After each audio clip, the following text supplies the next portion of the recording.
She's a real woman with a real life. She's someone you can relate to. Dawn Newton. You don't know me.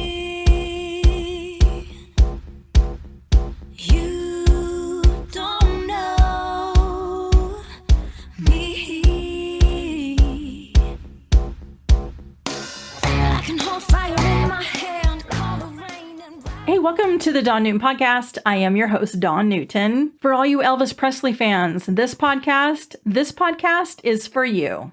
It was in June of 1968, a 33-year-old Elvis Presley started work on an NBC TV special that ended up reinvigorating his fading career. Never a fan of TV, the musician turned movie star was reluctant about doing a TV special, but a young maverick director, Steve Bender, convinced him that if it worked, it would open new doors and give his career a much-needed boost. It was on December 3rd, 1968, that the Elvis 68 Comeback special aired and is now one of the most iconic musical television programs of all time, giving the king what he needed most. Another shot at musical stardom. Steve Bender joins me today. He's here to talk about his book, Elvis 68 Comeback, the story behind the special. In his book, Steve shares stories of working with the legendary Elvis and explains how the TV special helped revitalize Elvis's career. Steve Bender, what a treat this is. It's an honor and a privilege to speak with you in this story and the book, Elvis. I just have to say, I grew up listening to Elvis.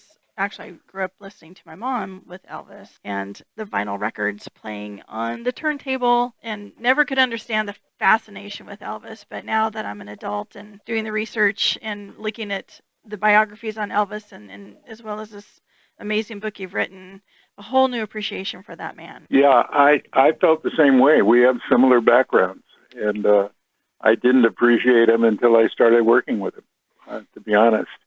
So here's a guy born in Tupelo, Mississippi, and I'm, I was born and raised in Los Angeles, and I didn't know if we'd have anything in common, and we did. Obviously we had a lot once we met. Well, and Elvis Presley, the staying power, timeless. Elvis, Marilyn, just the first name tells you everything when you hear that. Yeah. When people name their dogs Elvis or their children or whoever, it's Elvis Presley that comes to mind and they're channeling him. It's just such a phenomenal history and person. And your book, 68 Comeback, the story behind the special, Steve Bender, this was you. You were the one that made this happen. I know there's a lot of collaboration. You're a big part of it, but your story is really fascinating. Behind the scenes is always fascinating. I appreciate it, but I think, it's never one person. It's the team you put around you. And, I obviously got to call the shots as the producer-director, but I had such incredible people working with me. We had just finished shooting. What I wanted to prove was that there is, if you use the name special or the moniker special, you have to live up to it. And I felt most people who called their shows specials, there's nothing special about them other than they were the typical, variety show that if the star fell out, you could replace them the next day with somebody else. The ones I tried to do, saying that if the first one I did with Leslie Uggams and then Petula Clark and Harry Belafonte and then Elvis, if any of those stars fell out, that would be the end of it. We wouldn't be able to continue on because they were tailor-made to their talent. It's pretty disheartening, but the reality is how disposable entertainers, actors, singer-songwriters are. Well, the whole world is kind of that way now, don't you think? Yes, unfortunately it is. Reading the book and then just your biography, I didn't realize it was June of 1968. Elvis was 33 and he was looking to his comeback. It's like 33 years old is pretty darn young to have to do a comeback. But that's exactly where he was, because as you said, and as he appreciated, you said your career's in the toilet. Yeah, he was pretty shocked. And that, I blurted it out when he asked me, what do you think of my career? I didn't give it any thought in advance of what I said. So it just blurted out, which was the truth. I think your career's, in the toilet. He had done 20 movies. The Colonel Parker had run dry on getting financing from the movie studios. And that's why he turned to NBC not to do television, but to get NBC to finance Elvis's next movie, which was Change of Habit with Mary Tyler Moore. And, when Elvis found out the deal that the Colonel had made with NBC, he balked. He said, I don't want to do television. So when I was brought in by Bob Finkel, the executive producer, who was under contract to NBC, it was because I wasn't just in television. I had built up already quite a few credits. And then I partnered with Bones Howe, this very prolific, talented record producer. And we were, as a company, exclusively producing the Fifth Dimension hits and the Association hits, and working with Laura Nero at the time. And so it was really Elvis on our first meeting, when he saw all the gold records on our walls, etc., he relaxed and said to me that, television is not my turf. And I said, what's your turf? He said, making rock and roll records. And I said, okay, you make rock and roll records and I'll put pictures to them. How does that sound? He told me much later those were the words that really made him relax and trust me and start trusting me, because, it kind of built all the way through pre-production and actual production. And our relationship got stronger, and I think his relationship with Colonel Parker sort of dissipated, especially at that time, because I think, the Colonel had kind of instilled in him that it was RCA's and his publicity machines that were making Elvis famous and current, which was a total lie. I mean, it was Elvis's talent that made him famous. And I think my job as a producer-director was to reinstill that confidence in him, that it wasn't just because of outside sources and publicity that made him famous, though it did help a lot.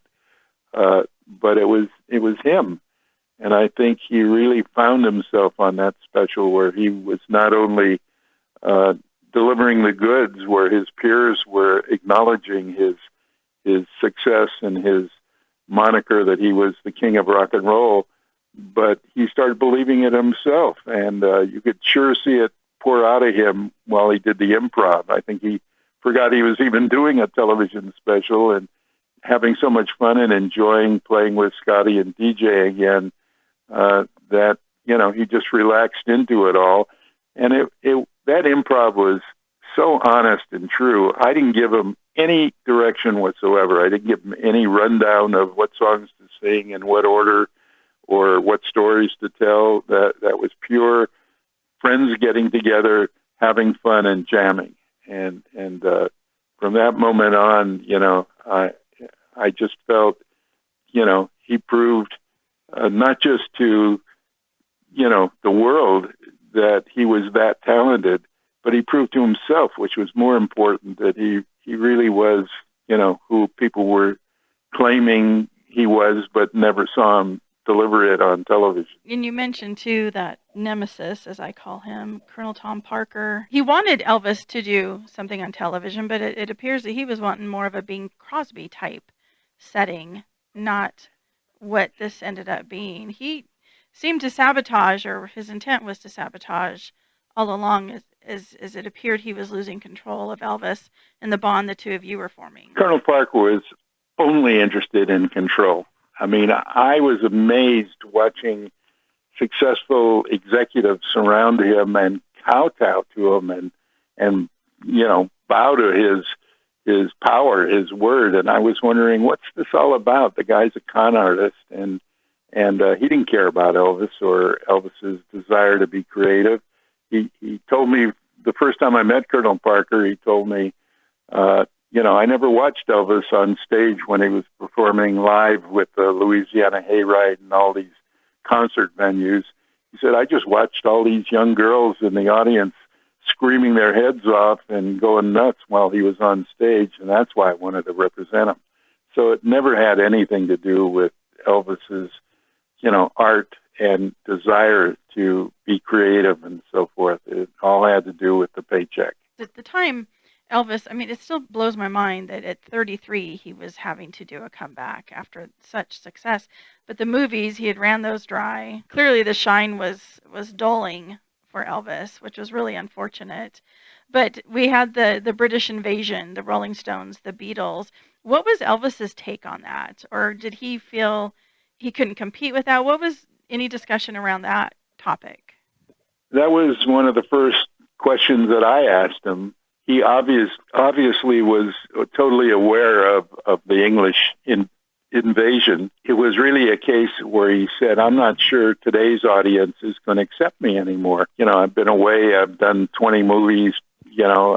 I've been in Europe in the Army for a couple of years. There's a whole new audience and new world out there, and I'm not sure those young girls are going to be screaming their heads off if I do come back. And I said, well, we'll find out instantly. The great thing about television is the minute you finish and the show is aired nationally, you get instant results. You don't have to wait like movies where sometimes you don't know if you have a box office hit or not for literally months. And in this case, I said either you'll be remembered as the guy who is famous in your past successes, but if you're successful, all the doors that are closed to you now will reopen and you can do anything you want to do. And he said, I'll tell you the truth, and this is one of our last meetings together, he said, I'll never do a screenplay again that I don't believe in the script and the director. I'll never sing a song again that isn't written by a rock and roll songwriter that I like what I hear, and he said all these things to me, and I said, and unfortunately, I guess I was right, that I don't know if you're strong enough to stand up to the Colonel, because Elvis did have this sense of basic loyalty.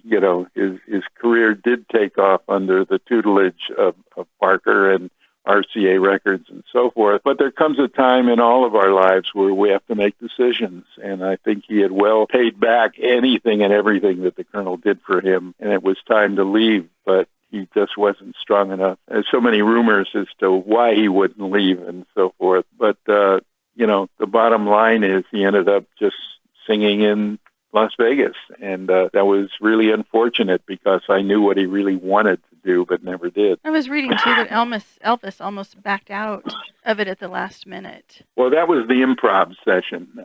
He had lived at NBC while we were rehearsing and taping, and he didn't want to make the commute of a couple of hours a day to go from Burbank, California to Beverly Hills. So Priscilla had just given birth 3 months earlier to Lisa Marie. So she was at the home in Beverly Hills while Elvis lived with us at NBC. And, we'd finish whatever our day's jobs were. He would he was bored. And so to unwind, he would go into his dressing room. We had a couple of pianos in there. Anybody who was free would follow him in there, including, part of our inner staff. And he would jam. And that's when I said, oh, my God, this is better than all the costumes and sets and people and actors and dancers and singers and what have you.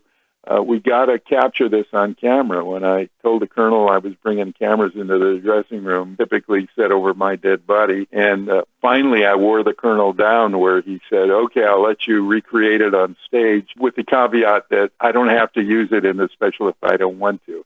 He was still smarting every day the fact that he didn't get his way and get to do a 20-song Christmas special that he told me he had already made the deal with NBC. That's what Elvis was going to do with no talk or anything. And I didn't want to do that. I wasn't going to do that. And so when I finally got the opportunity to meet Elvis and realize, he was dying to it wasn't called a comeback in those days, but, he was dying to prove to his fans once again he was that special. It was really the perfect moment to reinstill faith in himself, because he wasn't sure whether it wasn't based his success on the Colonel and RCA's publicity machine. And my job as a producer-director of that special was to get Elvis to believe in himself and, let loose all that, closed down talent that the world was waiting for him to display. They'd heard about it, but they never saw it before.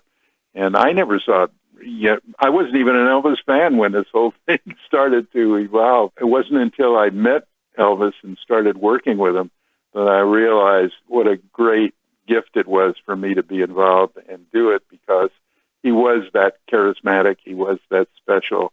And the minute he walked into my offices on the Sunset Strip, I mean, you could feel the vibes, you could feel the charisma that he exuded anywhere he went. And the story of us going out onto Sunset Boulevard to test the audience and being ignored, I mean, the truth of the matter, and I never discussed it with him, but there were so many characters in Hollywood running around trying to look like him that I think anybody who saw him in person for real didn't realize it was really Elvis. They thought it was just one of those Hollywood characters. He thought that I was, when we first started talking about going out onto the boulevard among real traffic, real people walking by and so forth, you know, he'd been fed this line that they may attack him and tear his clothes off and things like that.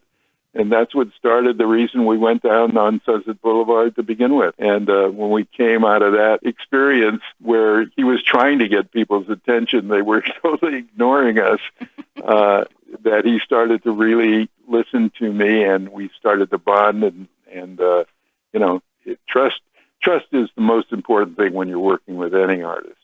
If that first day on the set when you're doing any show, you know, there's kind of a test between the star and the director, and whether the star wants to listen and cooperate or they feel they know more than the director does. I've been fortunate in my career. I've had the opportunity to work with so many great stars. The experiences have just, I feel I've been blessed, and Elvis obviously is the top of the list, and the fact that he was able to come back, he did have that moment after the 68 special. When I went to see him a year later in Las Vegas, he was phenomenal, and he had all the charisma that he showed when we actually filmed the 68 special, and that's what I wanted to express. Since we did the special, there have probably been 100 books out promoting or talking about the 68 special, but nobody's really was there. There are only 3 of us that are even alive today who were in that original group of people behind the scenes actually doing this special. A lot gets lost in the translation or misinterpreted, and I just wanted to set the record straight while I was still lucid enough to be able to tell the story that this is what really happened. This isn't what somebody heard from somebody else that happened. Is there one thing, Steve, when you were writing the book, bringing back those memories and putting this together, that there's something about Elvis that maybe we don't understand, the perception has been expressed incorrectly, that you want people to know? Yeah, I don't think he died of drugs. I think he died of boredom. I think after the 68 special, he did do a live tour film that was pretty successful. But I think, you know, almost all of his post-68 special was kind of being under control by Colonel Parker, and because the Colonel loved Las Vegas, he loved to gamble, that Elvis ended up spending the rest of his life, unfortunately. I call him a saloon singer in Las Vegas, and I know it upsets a lot of people, but I think it's the truth. Elvis told me first person the last time we had a meeting that he never wanted to sing a song he didn't believe in again. He never wanted to do a movie that he didn't approve of the director and like the script. And he gave me all these things he wanted to do. He wanted to go around the world and meet all his fans. And I knew he was there when he told me all those things. But I also told him, I'm not sure you can, you know, you're strong enough to stand up to Colonel Parker. Well, Steve Bender, it's been such a pleasure talking with you. Where can we find the book and learn more about you and your story? Everywhere. I think today is the official release of the book, and I think you can find it at, you know, the Walmarts and Costco's and Targets and even at airports. So I'm very excited, because if you want to know the true story of what really happened behind the scenes, this is the book that at least from my perspective and my heart, you know, I didn't need to do any research on this book, and there have been hundreds of books that have been out since 1968 that try to tell the story, but were never there and never really knew what really happened. And this book is, for anybody who's interested, this book is the honest truth of what did go on behind the scenes. Well, I appreciate this time and this work. It's been an honor to speak with you. Thank you. Thank you so much. I appreciate it too.